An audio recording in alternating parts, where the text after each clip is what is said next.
తెలంగాణ భవన్లో బీఆర్ఎస్ నాయకుల press meet విసురుతున్నారు Harish అన్న. ఇంతకంటే దయనీయమైన దౌర్భాగ్యమైన పరిస్థితి తెలంగాణ ఇంకోటి ఉండదు.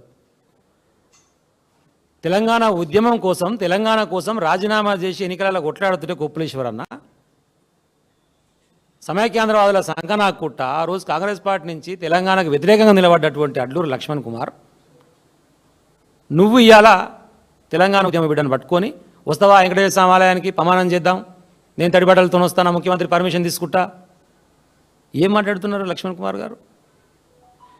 చేద్దామా ప్రమాణం? ఓకే, నేను అంటలేను.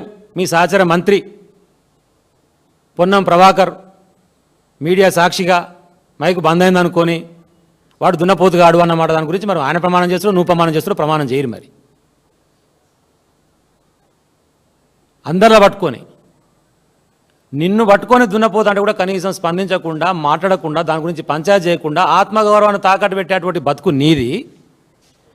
తెలంగాణ ఆత్మగౌరవం కోసం జైళ్ల పాలై కేసులు పెట్టుకొని ఉద్యమకారుల లెక్క నిలబడి తెలంగాణను సాధించి 10 సంవత్సరాలు కేసీఆర్ గారి నాయకత్వంలో హరీష్ రావు గారు కానీ కేటీఆర్ గారు కానీ మంత్రిగా పనిచేస్తూ అత్యద్భుతమైనటువంటి పరిపాలన అందించినటువంటి నాయకులు మా వాళ్ళు. వీళ్ళ మీద నువ్వు మాట్లాడుతున్నావు ప్రమాణం చేద్దామా అని చెప్పి. మరి చేద్దాం పరు. ఇప్పుడు పొన్నం ప్రభాకర్ చేస్తావా నువ్వు చేస్తావా? చేయరు మరి ప్రమాణం. అసలు విషయం ఏంటంటే ఇంకా మైకు బంద్ కాకముందుకు మాట్లాడిన మాట ఈయన అంటారట. మరి నాకు తెలియదు అలా పొన్నం ప్రభాకర్ గారు అనుకుంటున్నాయి వీడు సొలు లక్ష్మణ్ అన్నారు. ఆయన సొలు లక్ష్మణ్ అంటాట కాన్సెన్స్లో, నాకు తెలియదు. అలా పొన్నం ప్రభాకర్ అది రికార్డు కాలే మీడియాలో, దున్నపోతాను అది ఒకటే రికార్డ్ అయింది. ఈ సొలు లక్ష్మణ్ మాట్లాడితే కూడా నోటికి ఏదో వస్తుంది మాట్లాడి 5 సార్లు పోటీ చేసినావు, మహమ్మద్ గజ్ని దండయాత్ర చేసినట్టు చేయంగా సరే 4 సార్లు ఏడ్చుకుంటే తిరిగి చంపుకుంటారా సాదుకుంటారా ఇదైందని కాలు మొక్కుడు తిరిగితే గెలిపించే అవకాశం వచ్చింది, మంచిదే. అదృష్టవశాత్తు మంత్రి కూడా అయినావు. ఏం చేయాలి మరి క్యాబినెట్లా? మేం చెప్తలేం ఏం జరిగింది అనేటువంటిది. క్యాబినెట్ లోపల ఏం జరిగిందో నువ్వు చెప్పు మరి. ప్రెస్ మీట్ పెట్టి క్యాబినెట్ సమావేశంలో ఈరోజు ఇది జరిగిందని చెప్పినావా? మరి ఏం జరగదు. ఎందుకు జరగదంటే పంచాయతీ మొత్తం కమిషన్ల మీద, కాంట్రాక్టర్ల మీద, మీ సహచర మంత్రులు మాట్లాడే మాటలు, మీ సహచర మంత్రి కొండ సురేఖ బిడ్డ మాట్లాడుతున్నటువంటి మాటలు.